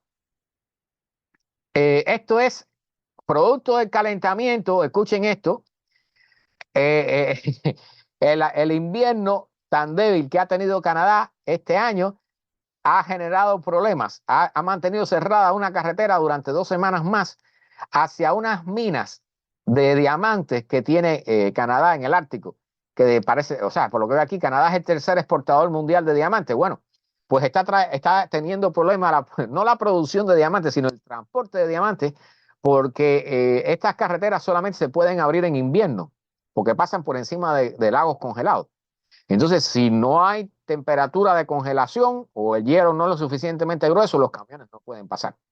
Así que vean en cuántas cosas está comenzando a afectar el calentamiento global, ¿ok? Hasta la producción, el transporte de diamantes, ¿ok? Para que tengan una idea de por dónde nos estamos metiendo. Hay una enfermedad para los erizos de mar. O sea, una enfermedad que existe aquí en el Caribe que mata a los erizos de mar. Por ahí está el nombre de la enfermedad. Es como una bacteria. ¿Dónde está el nombre? Ahorita lo encuentro. Bueno, la cosa es que ahora la encontraron esa enfermedad matando erizos de mar en el mar de Omán, en casa de las quimbamba, como decimos nosotros. ¿Sí? O sea, es un parásito que mata a los erizos de mar. Y el erizo de mar, aunque las personas nos molesta porque si nos pincha los pies cuando estamos en la playa, por ejemplo, o bañándonos en la playa, pues nos genera dolor. Pero el erizo de mar es fundamental para la salud de los corales, bien, de las barreras de coral. Entonces dice que los erizos se comen las algas que de otra forma, si no se las comieran, comenzarían a matar a los corales, ¿ok? Se multiplicarían demasiado y comenzarían a matar a los corales. Entonces, esta enfermedad, que bueno, ya todos sabemos que hay olas de calor en el océano, ¿bien? Pues ahora ha encontrado una forma de moverse. Dicho sea de paso, los científicos están tratando de averiguar cómo fue que esta enfermedad se transformó hasta allá, este parásito, ¿no? Y bueno, una de las posibilidades es que se haya movido, o sea, que haya transferido hacia el mar de mar en la ropa, en los trajes de los buzos, en trajes de buceo que usan los turistas, por ejemplo, ¿ok? Es una de las posibilidades. La otra, por supuesto, en el shipping, en las mercancías, ¿no? En los barcos de mercantes y esas cosas. Así que esta es otra mala noticia para el mar. Estamos acabando con los océanos, señoras y señores. ¿Ok? Bueno, dicen, este artículo dice que el reloj está, o sea, el tiempo está corriendo fuera de tiempo para las aves migratorias. O sea, el tiempo tiene límite para la vida de las aves migratorias. ¿Por qué?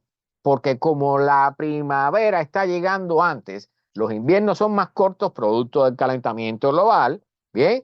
Entonces, la primavera llega antes, las flores y los árboles abren antes, florecen antes, los insectos salen antes y cuando llegan las aves migratorias que no han cambiado su ritmo, ya los insectos no están y no tienen con qué alimentarse. ¿Bien? Entonces, este es un ciclo preocupante de los tantos que están ocurriendo en el planeta a la misma vez, ¿ok? Causados por los cambios en la temperatura de la atmósfera. Originados, ¿por qué? Por las emisiones de gases de efecto invernadero de los seres humanos. ¿Ok? Estamos matando vida en el mar, estamos matando vida en el aire, estamos matando especies en la tierra. ¿Bien? Esta es una buena noticia. La semana pasada hablamos de que habían logrado reconstruir corales en cuestión de 4 años. Pues bueno, aquí ahora dice que con nuevas tecnologías y con robots y toda inteligencia artificial y todo eso, dice que han logrado hacer crecer corales en periodos de 6 a 9 meses. ¿Bien? Esto es importante mantener muestras de corales vivos. ¿Ok? Pero los corales en el océano abierto van a morir, señoras y señores. ¿Por qué? Porque hay olas de calor en el océano. Bien, eso no va a tener arreglo, lamentablemente. Bien, los pronosticadores del clima y del tiempo, los meteorólogos, dicen que los Estados Unidos pudiera ser golpeado por unas 25 tormentas, incluyendo 12 huracanes este año, gracias a las temperaturas tan altas que hay en el Golfo de México y al fenómeno, y en el Océano Atlántico, dicho sea de paso, y al fenómeno de la Niña que contribuye al reforzamiento y al surgimiento de huracanes. ¿Ves? Aquí, bueno, hablan de 20 a 25 tormentas con nombres en la zona esta del Atlántico, incluyendo de 8 a 12 huracanes, ¿ok? Y de 4 a 7 huracanes mayores, o sea, de más de categoría 3. ¿Ok? Y de entre 4 a 6 impactos directos en los Estados Unidos. Entonces, yo aquí les traigo, no voy a, traigo algunos videos de cosas horribles, como siempre les traigo. Déjenme dejar de compartir este momento para compartirlo de forma que pueda ser optimizado para el video, para que puedan verlo. ¿Bien? Sin que se les congele. Aquí tienen, miren esto, los sonidos los voy a quitar. Esto es en China. Eso parece, esto fue una ciudad en China, en 2 o 3 ciudades en China. Eso parece de una película de horror, lo que están viendo ahí, ese viento y es un desastre, por supuesto, ahí ven explosiones de transformadores y todo eso. Eso parece sacado de una película. Bien, son cosas increíbles que están pasando en el planeta bueno, aquí hay imágenes nuevamente, y aquí recuerden que les traigo una noticia sobre los granizos, las tormentas de granizo. Bueno, están creciendo, aumentando en número y en intensidad. Y aquí vamos, la última noticia, una de las últimas noticias va a ser sobre los granizos. Precisamente prepárense para lo que viene en esa noticia, porque realmente está feo, está preocupante. Bien, miren bueno, esto ya es un poco más normal, pero miren todos los vídeos de los automóviles rotos por los granizos. Esto es algo que va a hacerse común en la medida que transcurre el tiempo y se va empeorando la situación climática. Bien, vamos a dejar este video aquí. Esto es en China. Vamos a saltar vientos de alta intensidad. Vamos a quitar el sonido. Aquí en uno de estos lugares que se usa para esquiar. Miren cómo se balancea este aparato, no recuerdo ahora cómo se llama, que es para transportar las personas que van a esquiar. Ahorita me acuerdo cómo se llama esto. Bueno, la cosa es que el viento es tan fuerte. Recuerden que al haber más calor en la atmósfera hay mayor cantidad de energía. Los vientos son más fuertes. Bien, todas estas cosas, estas actividades al aire libre cada vez van a ser más difíciles. Bien, hasta ahí llega el video. Ahora, vamos aquí con la noticia de los granizos. ¿Están sentados? Bien, siéntense si no lo están. El cambio climático. Este es un artículo particularmente sobre el tema en España. ¿Okay? El cambio climático multiplica las tormentas de granizo gigantes y potencialmente mortales en España. ¿Okay? Un estudio prueba que las piedras de hielo de hasta 12 centímetros, ¿ok? Esos son 4,5 pulgadas. Eso es una barbaridad. Mataron a un bebé en agosto de 2022 en Girona. Fueron consecuencias del cambio climático antropogénico e indica que en el futuro será una amenaza constante. Y aquí viene el golpe. ¿Bien? Dicen aquí la tormenta, y este es un estudio, fíjense que es un estudio de año y pico atrás, sobre algo que sucedió hace más de, o sea, ha llevado modelación, análisis de todos los datos meteorológicos de la zona. La tormenta de granizo que se desató el pasado 30 de agosto de 2022 sobre el municipio La Bisbal, en Girona, dejó a España con el corazón encogido. Las bolas de hielo de hasta 12 centímetros de diámetro mataron a una bebé de 20 meses y dejaron 67 heridos. ¿Okay? Eso sin hablar de los daños materiales. ¿Okay? Ahora, les voy a poner el video que está aquí. Aquí está, mire, todo este mapa de España. Todas esas son tormentas de granizo que hubo en España entre el 2011 y el 2023. ¿Okay? Las que están en azul fuerte son de más de 10 centímetros, las que están en un azul más ligero son de 8 centímetros y las normales son las que están en gris. ¿Okay? Pero miren este video. ¿Okay? Miren lo que está cayendo allí. Eso no parecen granizos. Eso parecen meteoritos. Eso da miedo. O sea, eso es una amenaza para la vida de cualquiera. A que le golpee eso, aunque esté dentro de un automóvil, puede matarlo perfectamente. ¿Eh? Ahora, ¿qué están diciendo en este estudio? ¿Eh? Demostraron mediante simulaciones numéricas o matemáticas, o sea, de computadora, que la intensidad de la tormenta solo sería explicable por la abundante energía atmosférica y la ola de calor marino que experimentaba ese verano el Mediterráneo. Lo más importante, que sin el calentamiento inducido por el ser humano no se habrían formado granizos de ese tamaño. ¿Qué dice eso? Que en la medida que se caliente más la atmósfera, los granizos van a ser más grandes. Ojo, el mayor registrado hasta ahora en nuestro país y el primero en matar a una persona en las últimas 2 décadas.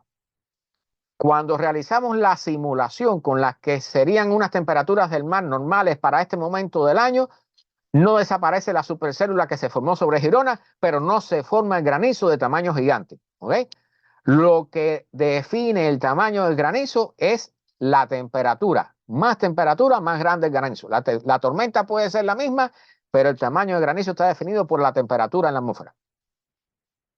En los últimos 3 años, del 2021 al 2023, tenemos los mismos eventos de granizo gigante o muy grande que en todo el periodo de 2011 a 2019. Y a nivel europeo se está hablando que el granizo es la amenaza más potente relacionada con tiempos severos que va a acontecer en el futuro, por los daños directos a personas, cultivos y bienes que provoca. ¿Okay? Ahora, los precedentes más recientes son las granizadas de Mora de Rubuelos en Teruel el 23 de julio del 17 y el Albalate del Arzobispo el 5 de septiembre de 2018, ambos con piedras de granizo de 10 centímetros de diámetro. Ahora, la novedad del estudio es que es la primera vez que se demuestra científicamente una influencia del cambio climático en el tamaño del granizo.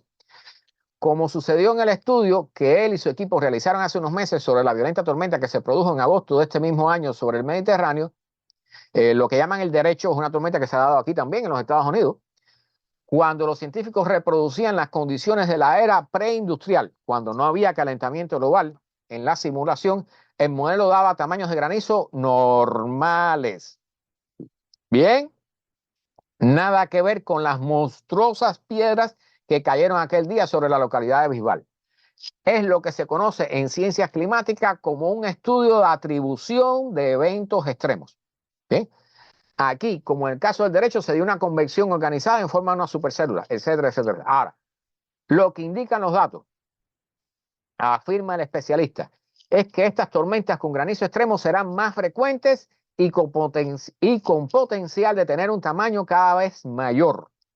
Lo que encontramos a futuro en los peores escenarios de calentamiento es un aumento del tamaño del granizo de hasta el 200% en algunos puntos. Si seguimos así, no sería raro ver granizos de 20 centímetros en un futuro, cerca del límite físico que pueden alcanzar estas bolas de hielo. 20 centímetros, ¿ok? 2 decímetros. Yo no sé, déjeme, tengo aquí la calculadora, porque 20, llevando la pulgada, un granizo de 8 pulgadas. Bien, eso, señoras y señores, si cae en el techo de una de nuestras casas, tiene capacidad para atravesarlo, o por lo menos tiene capacidad para crear un daño masivo en cultivos, en automóviles, en lo que sea, en lo que coja. Bien, esa granizada es más una lluvia de meteoritos que una lluvia de granizo. Entonces dicen que los autores quieren contribuir ahora a diseñar un protocolo de avisos para que si se repiten condiciones parecidas en el futuro, los servicios meteorológicos puedan dar un aviso a la población para que se refugie a tiempo. Es uno de los principales mensajes porque creemos que este tipo de muertes se pueden evitar con una alerta que llame a la gente a no salir de casa en esas horas, bajo esas condiciones, que es la única manera de salvarse. ¿Están oyendo bien claro? Se esperan, en la medida que aumente el calentamiento global, se esperan granizos más grandes y, por supuesto, granizadas más intensas. ¿Ok? No puede haber confusión con eso. Ahora, respecto a los que vivimos aquí en el sureste de los Estados Unidos, lo que se espera para el 2024 de huracanes, este es un video muy bueno, aquí explica muy bien todo. Vamos a esperar que el video y quitarle el sonido. Bien, ellos están diciendo de 20 a 16 tormentas, bien, con nombre, de 8 a 10 huracanes y de 3 a 5 huracanes de mayor intensidad. Hay algunos meteorólogos que están dando hasta 30 tormentas con nombre, ¿ok? O sea, no está bien claro lo que vamos a tener, pero lo que sí está claro es que va a ser una temporada sumamente activa, ¿bien? Porque hay muchísimo calor en el mar y la niña está entrando. Ahora, esto es el 2023. Bien, todas estas tormentas que muchos de nosotros, o sea, estas bajas presiones que nosotros no nos dimos cuenta, vamos a poner eso y vamos a ponerle pausa porque me interesa mostrárselo, ese gráfico y explicarle qué es lo que están diciendo allí. Bien, el último que tuvimos en el 2023 pasó por aquí, esta baja pasó por encima de Miami. Bien, estas bajas, bajo las condiciones actuales de calor que hay en el Golfo de México, pudieran transformarse en ciclones y en huracanes. ¿Ok? Entonces, ¿cuáles son los pronósticos? Dicen que las áreas que más pudieran ser golpeadas aquí en el sur, particularmente en el sur de los Estados Unidos, sureste, Golfo de México, costa del Golfo de México, costa sureste y suroeste de la Florida, porque están diciendo que los huracanes pueden entrarnos aquí en el sur de la Florida, particularmente, tanto desde el este como desde el oeste. Bien, ojo, no se pierdan eso. Cuando van a una escala mayor en el mapa, bien, aquí tienen, va a incluir las Carolinas, ahí también van a golpear huracanes y se expande toda la zona de la costa oeste de la Florida, también está bajo posibilidades de ser impactada por estos huracanes este año. ¿No? O sea, yo vi una simulación de lo que pudiera ser la temporada ciclónica de huracanes este año y no la pongo porque realmente da miedo. Da miedo ver las cosas que se ponen ahí. Bien, entonces me queda un par de noticias aquí. Esto es un video de cómo ha ido calentándose la atmósfera terrestre desde 1850 hasta el 2023. ¿Ok? Le voy a dar play y se los voy a poner porque yo sé que hay muchas personas que niegan esto. ¿Ok? Estos son mediciones. Las zonas que se ven grises son zonas donde en esa época todavía no había mediciones de temperatura, 1800 y pico. Pero como ven, cada vez podemos medir más zonas de la superficie terrestre. Pero ahí pueden ver cómo la temperatura, todavía estamos en 1896, ¿ok? Allí nosotros ya estábamos en plena revolución industrial, comenzando a emitir gases de efecto invernadero a borbotones y comenzando a calentar la atmósfera. Van a ver cómo el puntico rojo comienza a subir, ¿sí? Estos son mediciones científicas, estos son datos reales, esto no es una simulación, ¿bien? Fíjense que ya como en 1950 y pico, bien, ya estábamos pasando el punto cero que ponemos aquí, ¿no? La anomalía, el punto cero, la anomalía. Y de ahí comenzamos a subir y a subir y a subir y cada vez las temperaturas son mayores y fíjense que los puntos que más se calientan son el Ártico, bien, el hemisferio norte y parte de la Antártida. Son los puntos más críticos. ¿Bien? Aquí lo ponen más lento. Miren, miren, ya estamos a 1 grado allí. Recuerden que en el 2023 terminamos con ¿cuánto? 1,45 grados. Bien. Y recuerden que hay puntos que se están calentando mucho más rápido, como Europa, por ejemplo, ¿verdad? Y la China está cogiendo tremendos golpes, la India, Australia. Bien. Ahí llegó hasta el 2020. Correcto. Vamos a terminar entonces con este. Este es un estudio que acaba de publicar el señor James Hansen. James Hansen es un científico que trabajaba para la NASA. ¿Bien? Se dice que es el científico que mayor conocimiento y es uno de los, si no es uno de los más, es el más respetado con respecto al tema climático, a los análisis climáticos. Y él está diciendo y ha publicado constantes estudios con demostraciones basadas en hechos científicos que el calentamiento global se está acelerando.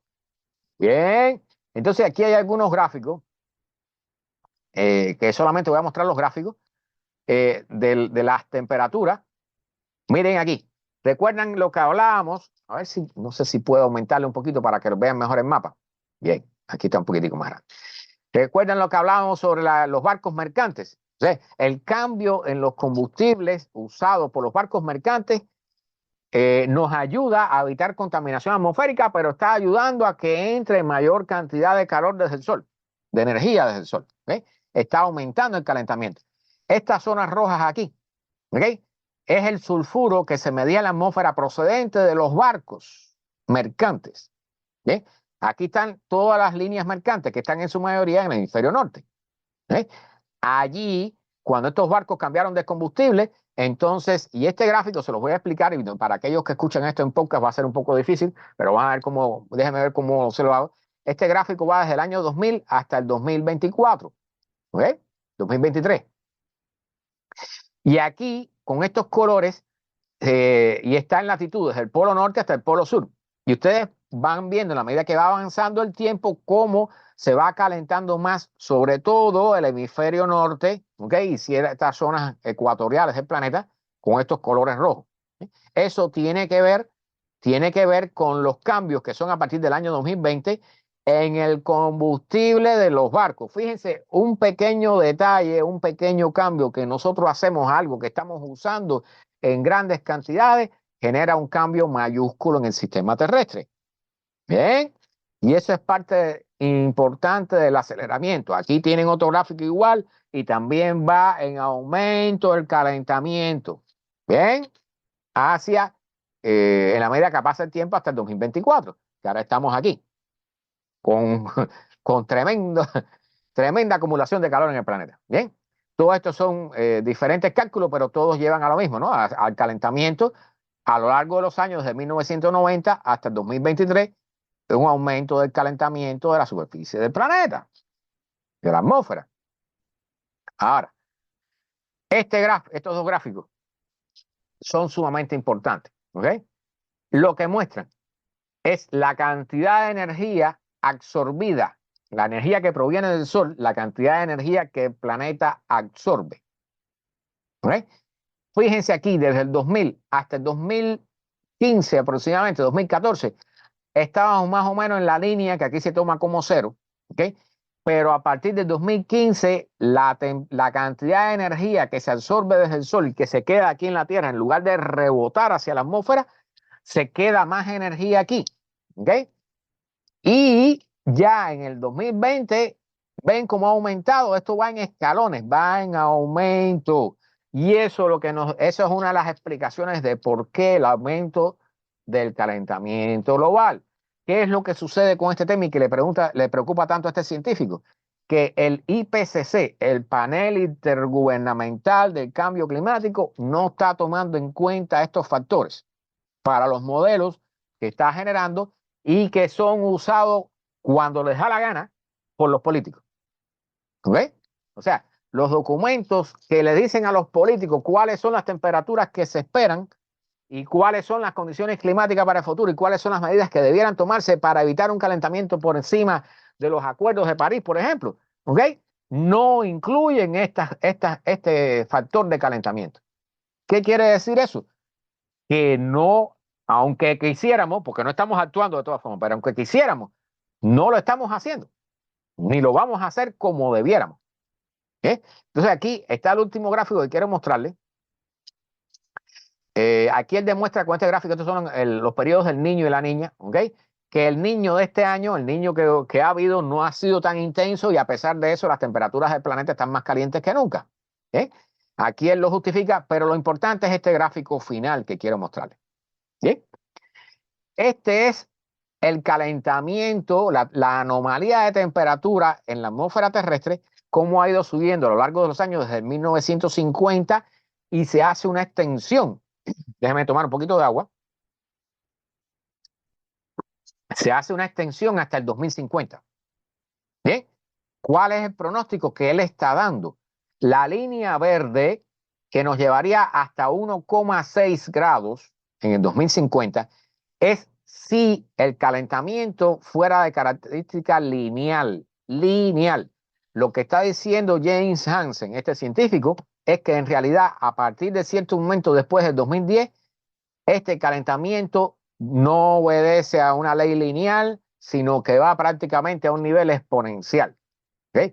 Y él está vaticinando para el 2050, vamos a decir 2030, entre 1,5 y 1,6, 1,7 grados de calentamiento. Pero para el 2050, en lugar del 1,6 que daría la ley lineal, bueno, daría entre 2 y 2,4 grados Celsius para el 2050. Muchos de nosotros vamos a estar vivos para esa época.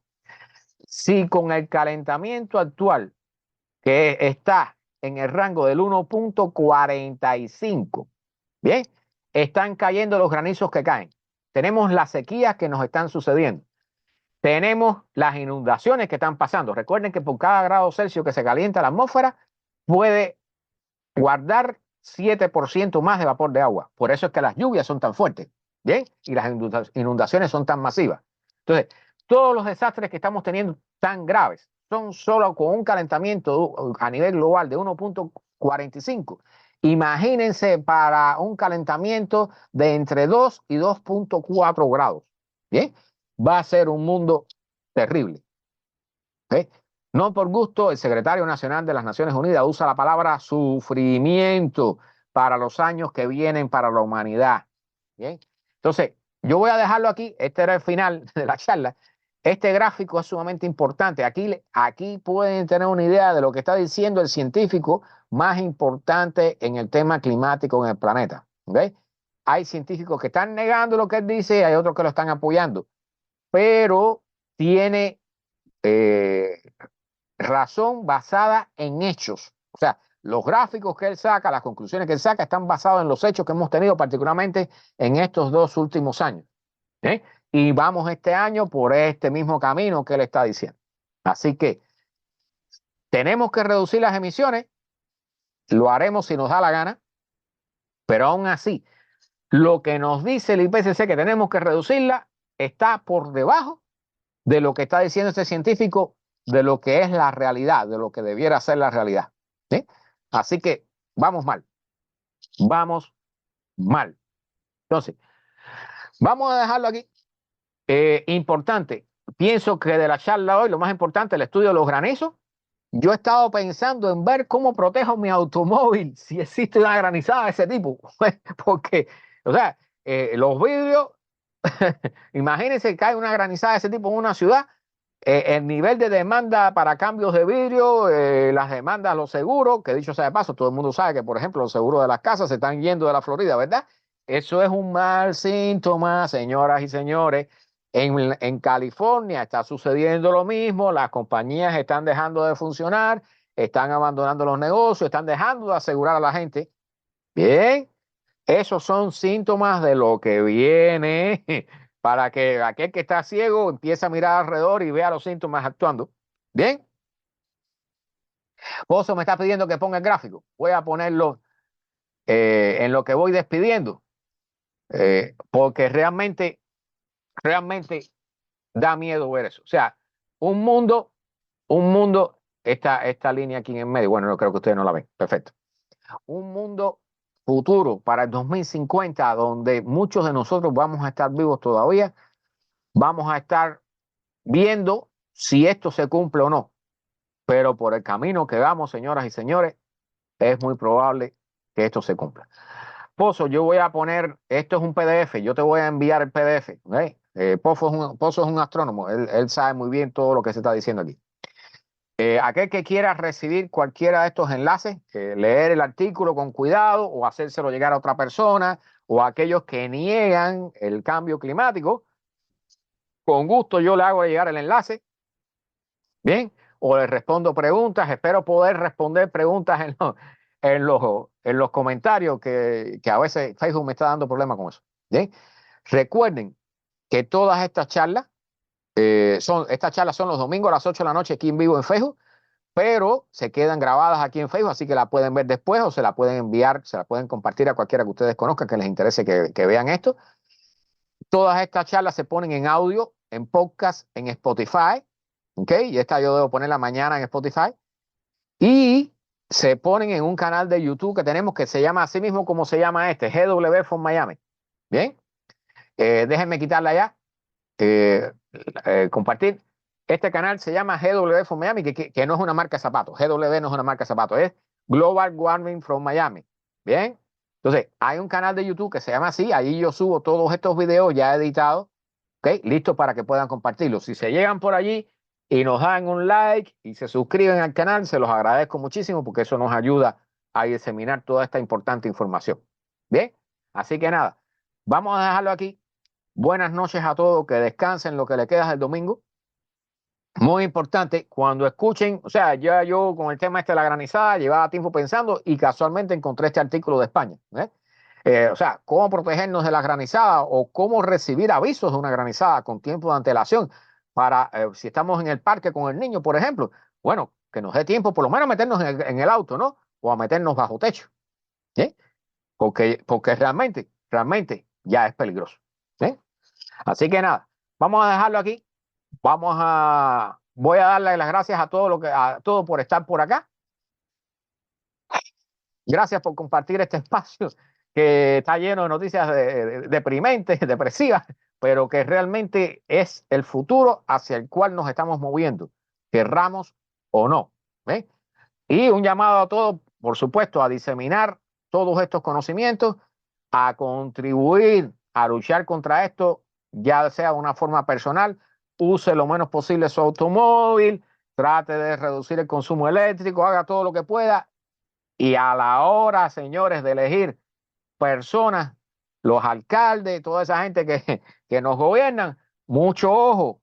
Aquel que niega esto no está a favor de la vida de tus hijos, no está a favor de un mundo mejor para tus hijos y tus nietos y para ti mismo, porque ya estamos sufriendo las consecuencias. Bien, vamos a dejarlo aquí.